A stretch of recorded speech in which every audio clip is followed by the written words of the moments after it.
Hi. Hi, how are you? Okay. Thank you so much for your time. I really appreciate it. Of course, of course. So I guess what I want to do first is get some interview and some B-roll shots, like of the models and like the tools on your desk and stuff like that. Oh, definitely. Would it be easier to do that first, or do you want to talk first? We can talk first. Yeah, we can just jump right into it. Oh, okay. Try to wear some interview-looking clothes. Oh, it's okay. I'm not worried about that at all. I'm just like really grateful that I got to meet someone with this kind of obscure knowledge. Oh, obscure. There's a small community around here. There's in New York, and on a larger scale, there's a ton of environmentalist types, geologists, climate scientists who are interested in sand. I know what I do in particular might be obscure, but the interest is there. Yeah, I don't doubt it at all. Actually, after our first conversation, I looked it up, and there are a ton of website archives with all these photos of sand from different places. Okay, great. So I guess I'll start by asking you what exactly it is that you do. I'm a sand collector, but I'm also a model maker. I'm interested in restaging those moments when one body of sand touches another. That must happen, you know. Maybe I should start with this actually. So sand differs from place to place in color, texture, and mineral makeup. You know those beaches, those famous beaches in the Bahamas and in Hawaii, with the black sand and the pink sand. Yeah. Well, the reason for that is that sand is made up of primarily eroded rock that surrounds that particular beach's waters. So in Hawaii, there's a lot of that sand is made up of eroded lava rock. In the Bahamas, it's pink because there's this insect that lives beneath the water, under the reefs, called the foraminifera. Once it dies, it's shed its little shell, and it gets mixed up and bounces around, and it breaks down over time. And those small pink bits merge with dead coral, other shells, and bits of quartz. Oh, that's so interesting. And there's all types of stories like this. See, this is, and so there's I have to cut there. I'm sorry. Yeah, no, it's good. We went to the first page. And a half. So, yeah. I think I messed up a line, but I don't know if you mind, or if you mind. Where is it? I messed up. I messed up something, but I didn't say it right. But as long as you could hear it, if you want to go back and hear it and make sure it's okay, Yeah. I don't mind. Here too. I was doing so well, and then Maybe go back to where you started and explain more about the model making.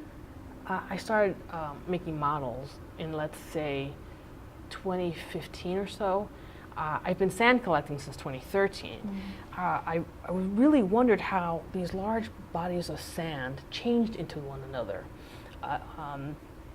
The majority of them are connected in a sense. If you take the Florida coastline, for example, the sand, you get slightly different sand in Jacksonville than in Miami.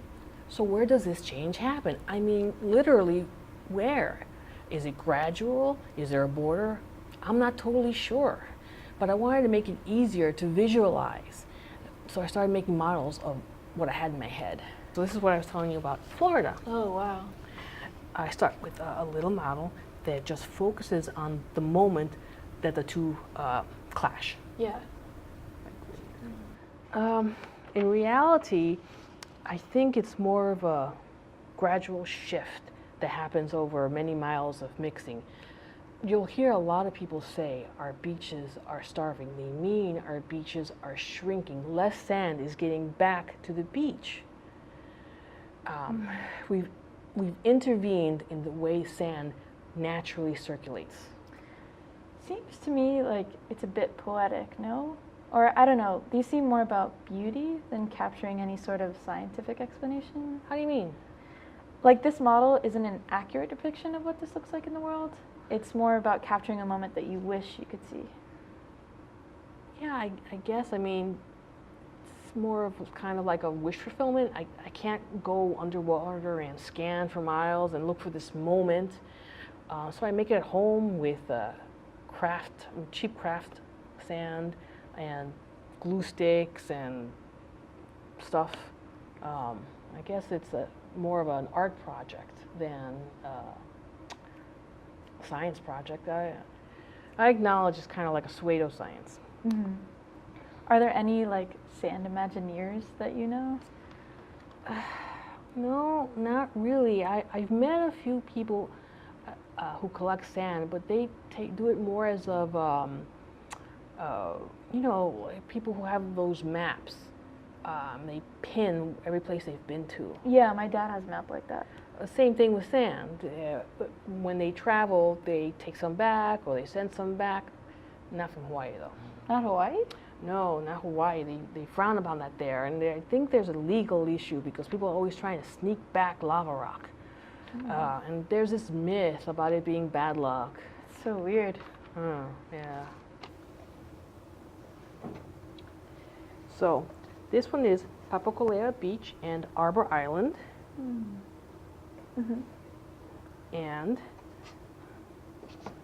this one is Ramla Bay in Malta and Prince Edward Island. There's a beach there called Cavendish Beach. And then this last one is Veradero Beach in Cuba and South Beach in Miami. A friend sent me the Miami beach, so Miami sand, so it's real. Oh, really? Yeah.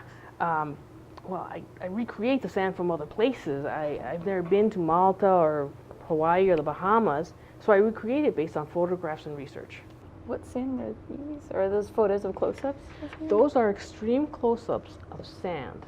I know it looks like flowers. I say that to myself all the time. These look like flowers. That looks like jewels, but that's also a close-up of sand. And then here, I had the sand down, but I've just started the process of putting the water in. Mm-hmm. You can see the sand. So it's like painted underneath there? Yeah, to make it look more watery-like. Yeah. And then here's like almost near the end of the sand part anyway. I'm doing like last-minute touch-ups with the sand, putting in to make sure it looks nice. Mm-hmm. So you won't see the backing. I just want to show the sand, Okay. the water parts.